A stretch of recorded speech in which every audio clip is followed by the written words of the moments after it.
I didn't claim to be an expert. I was just a contractor with a family, a driveway, and a line that had finally been crossed. But now somehow I had become something else, a symbol of what happens when neighbors stop accepting fear and start choosing each other. We started a small network, Neighborhoods United, just a few homeowners associations at first, then a few dozen. We held monthly Zoom meetings where people shared their stories, swapped strategies, even laughed about their own HOA horror tales.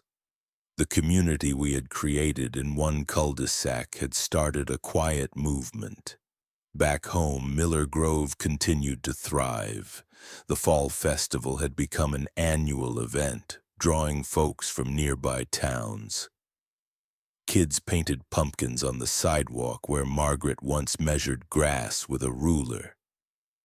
At the last board meeting, someone suggested we put a plaque near the garden that read, "Planted by the people, protected by the truth." Everyone voted yes. And through it all, I stayed grounded in the reason this all began: family. I still walked Ava to her car when she visited, still waved to Elena from the driveway before she left for her hospital shift. Life hadn't become perfect, but it had become honest. In the end, the greatest change didn't come from owning deeds or winning court battles. It came from neighbors remembering what it means to be neighbors. And maybe, just maybe, that's how real revolutions begin. The story of Andrew Miller is more than just a battle between one man and a controlling HOA president. It's a powerful reminder that real change begins when ordinary people refuse to stay silent in the face of injustice. Andrew didn't fight back with anger or chaos. He fought with strategy, patience, and integrity.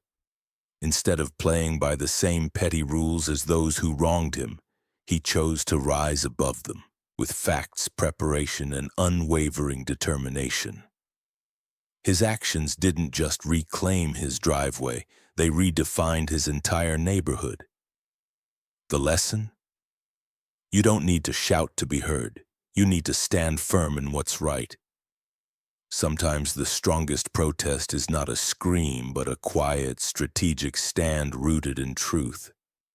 And the best revenge isn't about defeating someone, it's about building something so strong, so fair, and so united that their power no longer matters. Andrew's story proves that one thoughtful, committed person can spark a movement. His strength wasn't in confrontation, but in community. He reminded his neighbors what it meant to look out for one another, to value fairness over fear, and to speak up when silence becomes complicity. So the next time you feel small in the face of injustice, remember, you don't need to burn down a broken system. Just build a better one next to it. And eventually people will walk away from the fire and toward your light. I never imagined that a Tuesday morning would mark the beginning of a war between me and the very organization meant to protect our neighborhood. My name is Andrew Miller, and I had lived peacefully in Maple Grove for nearly a decade, until the HOA decided that having 3 cars in my own driveway was a crime. That morning, I opened the door to find a harsh orange notice fluttering in the breeze, taped to the glass like a scarlet letter. Immediate HOA fee increase, $500 monthly. Violation: excessive vehicles on property. My heart sank. I felt heat flush my face.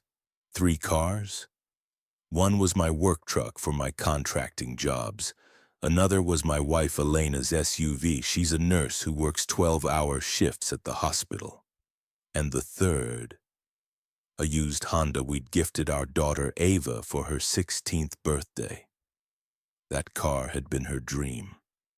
I stared at the notice, my hands trembling slightly. It wasn't just a fee, it was an insult. Through the kitchen window, I saw her. Margaret Lewis, the HOA president, clipboard in hand, power walking down the sidewalk like a self-declared queen, pausing at my driveway to snap photos. Again, the third time this week. I clenched my jaw. Elena walked in, still in her scrubs, and said gently, "Maybe we should just park Ava's car in the garage?" I shook my head. "Number, we're not hiding anything. This is our home." At the last HOA meeting, I tried explaining calmly, respectfully. Margaret had cut me off with a smirk. "Rules are rules, Mr. Miller," she said. "Maybe if your family can't follow them, this community isn't for you." Those words echoed in my mind as I held the violation letter. What she didn't know was that I'd been preparing for this moment for years, and I wasn't the kind of man to back down quietly. That night, after the house had quieted and Elena had gone to bed, I sat alone in my office, staring at the violation letter spread across my desk. The harshness of Margaret's words still echoed in my mind. Maybe this community isn't for you. But Margaret didn't know everything. For the past 5 years, while she paraded through our streets with her clipboard and rigid rules, I had been building something of my own. Slowly, quietly, patiently.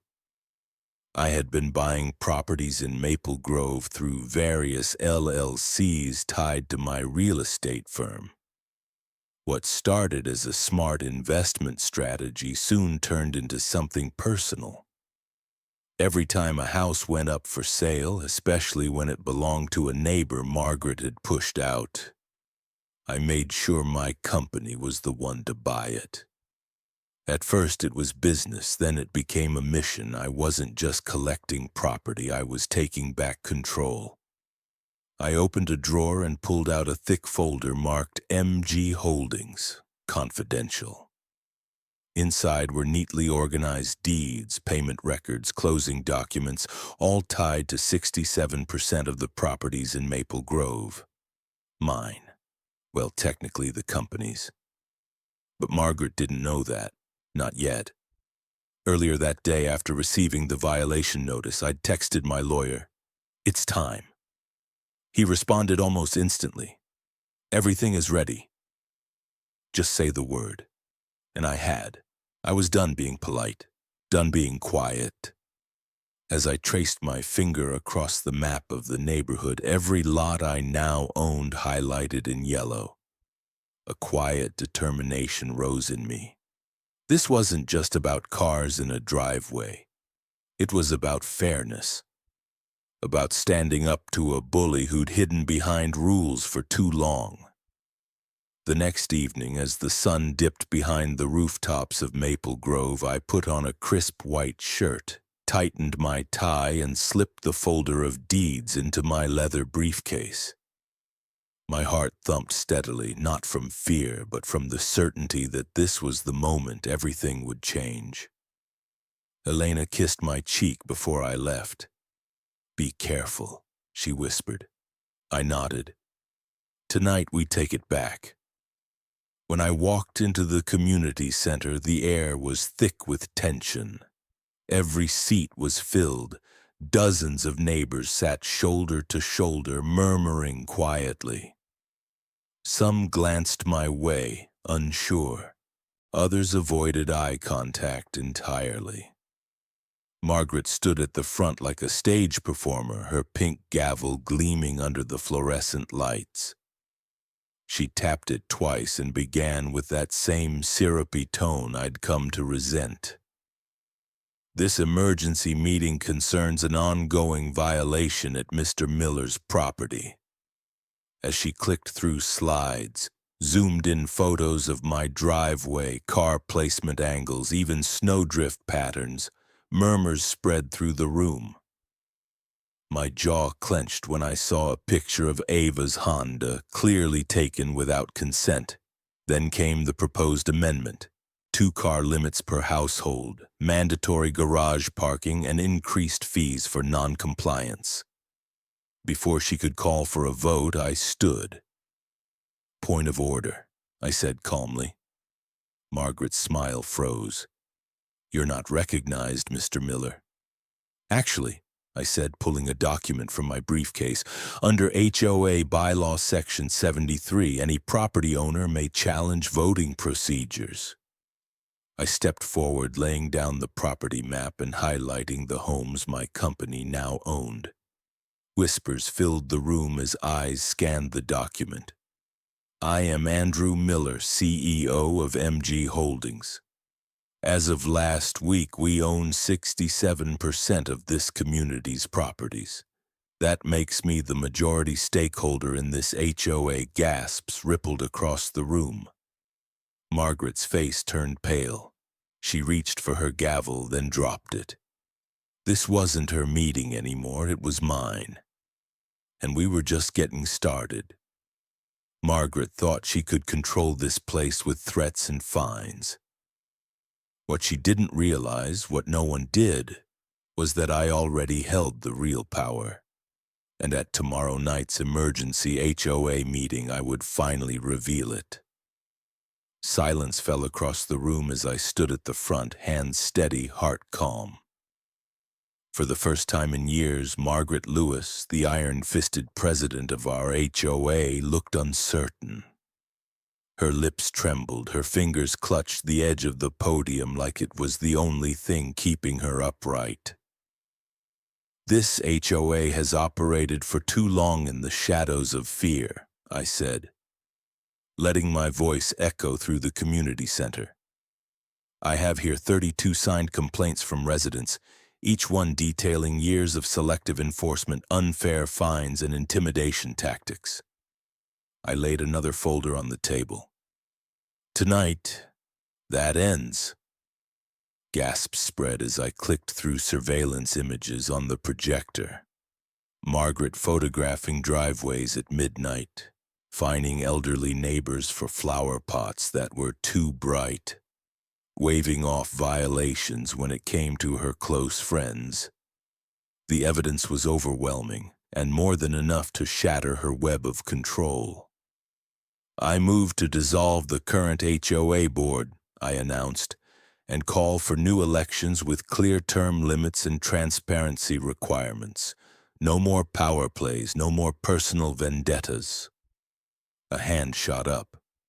Bob Chen, Margaret's longtime rival, stood and said, "I second that motion." Then one by one others raised their hands. Mrs. Rodriguez fined for hanging prayer beads on her porch. The Johnsons, who were harassed over their son's parked car during a snowstorm. Even newcomers I hadn't yet met nodded in support. Margaret slammed her gavel. "This meeting is adjourned!" she shouted, panic rising in her voice. But I raised my hand, calm and deliberate. "According to HOA Bylaw Section 7.3, a majority vote is required to adjourn a meeting, and based on current property ownership and resident support, I don't believe you have that anymore." Her gavel slipped from her grasp and clattered to the floor. The power she clung to so tightly was gone, and everyone in the room knew it. The days that followed were unlike anything Maple Grove had seen before. Word of the HOA shakeup spread quickly, especially after a local news crew aired a short segment titled "Homeowner Takes Down HOA Tyranny." I didn't expect the attention, but in truth it felt like long overdue vindication. What started as a personal fight had ignited something larger, a movement. Margaret had resigned the next morning, submitting a formal letter to the board claiming she was being persecuted by corporate interests. No one bought it. She moved out 2 weeks later, leaving behind a house that had once been the center of fear and surveillance but now stood quiet and still. Her name, once spoken in whispers, had become a cautionary tale. In her place, we held new elections. This time, everyone got a vote and everyone showed up. We elected 5 new board members from diverse parts of the neighborhood. Bob Chen, who'd once been fined for hanging a science poster in his window. Mrs. Rodriguez, who brought fresh tamales to every meeting. And even Sarah Jenkins, my next-door neighbor, who had dared to speak up in the emergency meeting. The first rule we passed was simple but powerful. The HOA exists to serve the community, not control it. Gardens began blooming in places once deemed non-compliant. Kids played basketball in their driveways without fear of fines. Families hosted block parties, potlucks, and even movie nights projects on garage doors. And for the first time in years, neighbors actually talked to each other about more than just bylaws. We used HOA funds to repair the community pool, create a scholarship fund for local students, and start a neighborhood tool share program. My garage, once the violation zone, became the planning hub for our first Maple Grove Fall Festival. As I looked out over the street one afternoon watching kids laugh and parents chat over coffee, I smiled. Not because I'd won, but because we all had. Life in Maple Grove, now affectionately known as Miller Grove, had truly transformed. What began as a rebellion against one woman's obsession with control had blossomed into something none of us had expected. A neighborhood reborn, stitched together by trust, cooperation, and a shared sense of ownership. Every weekend, laughter echoed down the streets that had once been patrolled in silence. The community garden we planted on the lot where Margaret used to take violation photos was now bursting with life. Tomatoes, herbs, wildflowers, and even a little scarecrow the Jenkins kids had built from recycled clothes. Neighbors swapped recipes over picket fences, borrowed tools from the HOA's new lending library, and shared baby clothes at our monthly swap meet. The energy was different now, looser, lighter, human. One morning, while sipping coffee on my porch, I saw a young couple pull into the house 2 doors down. A moving truck followed behind. Before I could stand up, Bob Chen and Mrs. Rodriguez had already crossed the lawn, welcoming them with homemade pastries and the now famous Miller Grove welcome basket. Watching that moment, I felt something settle in my chest. Pride, yes, but also peace. Then came the unexpected. I received a message from someone claiming to be part of Margaret's new HOA. Apparently, they were dealing with similar problems: selective enforcement, excessive fines, cold leadership. "We heard what you did," they wrote. "Can you advise us?" I smiled at the screen, realizing the impact had gone further than our fences. Sometimes standing up for what's right doesn't just fix the problem in front of you, it becomes the blueprint for others. As Ava hugged me before heading back to campus, she whispered, "You didn't just fix the neighborhood, Dad, you healed it." And maybe that's what leadership really is: not power, not control, but the courage to make things better for everyone. Weeks passed, but the ripple effects of what we'd built in Miller Grove didn't fade. They grew. At first, it was a few emails, then phone calls, then video calls. Communities from across the state, even from other parts of the country, reached out asking how we had done it.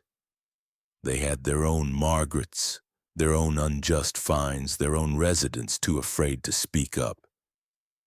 What they didn't have yet was a voice willing to challenge the system. Weeks passed, but the ripple effects of what we'd built in Miller Grove didn't fade. They grew. At first, it was a few emails, then phone calls, then video calls. Communities from across the state, even from other parts of the country, reached out asking how we had done it. They had their own Margarets, their own unjust fines, their own residents too afraid to speak up. What they didn't have yet was a voice willing to challenge the system.